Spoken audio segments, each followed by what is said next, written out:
কি ধরনের সংস্কার এই দেশে আনা হয়েছে? দৃশ্যমান সংস্কার হয়েছে কি? ডক্টর ইউনূসের মামলা খালাস হয়েছে, বিভিন্ন দলের মামলা খালাস হয়েছে, আর অটো রিক্সা চালকদের উপরে একটা আইন পাস হয়েছে। আর নাইলে দৃশ্যমান কোনো সংস্কার কি আপনারা দেখতে পাচ্ছেন? ওই উপদেষ্টারা বললো আমরা জাতির সেবক হব, আমরা প্রটোকল নিব না। এখন তো ওই হাইকোর্ট তো দূরের কথা, প্রেস ক্লাবের সামনেতেই যাওয়া যায় না। ওই যে ওনার কোনো প্রটোকল লাগে না, তো উনি জাতির সেবা করবে, প্রটোকল নেবে না। উনি এখন আমাদের 1.5 কিলো আগের থেকে যাইতে দেয় না। আমি কার কথা বলবো? আপনি আসিফ নজরুলের কথা বলবেন? উনি ভিডিও বক্তব্য দিচ্ছে, হে আল্লাহ, আমাকে যদি এই দেশের কোনো একটা বড় দায়িত্ব দাও, আমি মানুষের গোলাম হিসাবে, সেবক হিসাবে কাজ করব।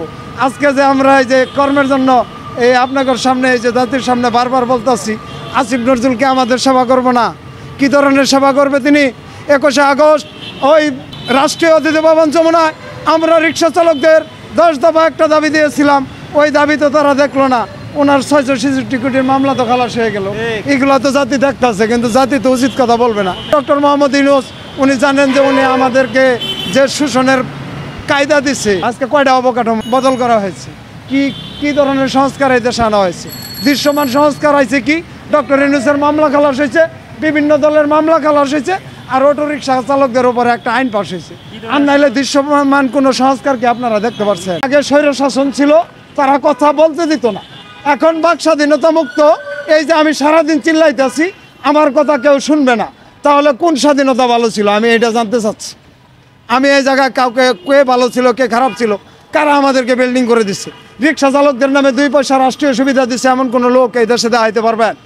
কোনো সরকার আমাদের জন্য কথা বলছে? বলবেন? শেখ হাসিনা 15 বছর চালাইছে, কয়বার আমাদের কথা বলছে? খালেদা জিয়া 3 টাইম রাজনীতি চালাইছে, কয়বার আমাদের কথা বলছে? এরশাদ 9 বছর চালাইছে, কয়বার আমাদের কথা বলছে? হ্যাঁ, আমরা বলবো একজনের কথা, সে হলো আমাদের প্রাইম মিনিস্টার ফখরুদ্দিন আহমেদ। উনি জাতির একটা গর্ব। উনি রিক্সা চালকদেরকে একটি সনদের আওতায় এনে গেছেন, আমাদেরকে একটি লাইসেন্স দিয়েছিল। আমি সিটি কর্পোরেশনের কাছে অনুরোধ করেছিলাম যদি ওই লাইসেন্সটিকে কার্যকর করা হয়, আজকে রাজধানীতে এই বিশৃঙ্খলা চলে যাবে। কিন্তু ওনারা তো আমাদেরকে ওই ধরনের সুযোগ, রিক্সা চালকদের কথা নেবে, তাহলে জাতির যে বিদেশে যে টাকাগুলো পাচার করছে এগুলো কেমনে করবে? এগুলো তো রিক্সা চালকদের কথা বললে তো এই বিদেশে পাচার করা হবে না ভাই। ওই দামি গাড়ি দিয়া ওই উপদেষ্টারা বললো আমরা জাতির সেবক হব, আমরা প্রটোকল নেব না। এখন তো ওই হাইকোর্ট তো দূরের কথা, প্রেস ক্লাবের সামনেতেই যাওয়া যায় না। ওই যে ওনার কোনো প্রটোকল লাগে না, উনি জাতির সেবা করবে, প্রটোকল নেবে না। উনি এখন আমাদের 1.5 কিলো আগের থেকে যাইতে দেয় না। আমি কার কথা বলবো? আপনি আসিফ নজরুলের কথা বলবেন? উনি ভিডিও বক্তব্য দিচ্ছে, হে আল্লাহ, আমাকে যদি এই দেশের কোনো একটা বড় দায়িত্ব দাও, আমি মানুষের গোলাম হিসাবে, সেবক হিসাবে কাজ করব। আজকে যে আমরা এই যে কর্মের জন্য এই আপনাদের সামনে, এই যে জাতির সামনে বারবার বলতেছি, আসিফ নজরুলকে আমাদের সেবা করব না? কি ধরনের সেবা করবে তিনি?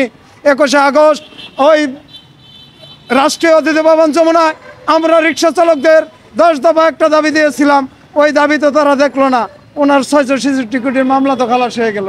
এগুলো তো জাতি দেখতেছে, কিন্তু জাতি তো উচিত কথা বলবে না। ডক্টর মোহাম্মদ ইউনূস উনি জানেন যে উনি আমাদেরকে যে শোষণের কায়দা দিচ্ছে। কয়টা অবকাঠামো বদল করা হয়েছে? কি ধরনের সংস্কার এই দেশে আনা হয়েছে? দৃশ্যমান সংস্কার হয়েছে কি?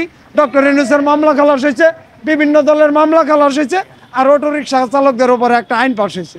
আর নাইলে দৃশ্যমান কোনো সংস্কার কি আপনারা দেখতে পাচ্ছেন?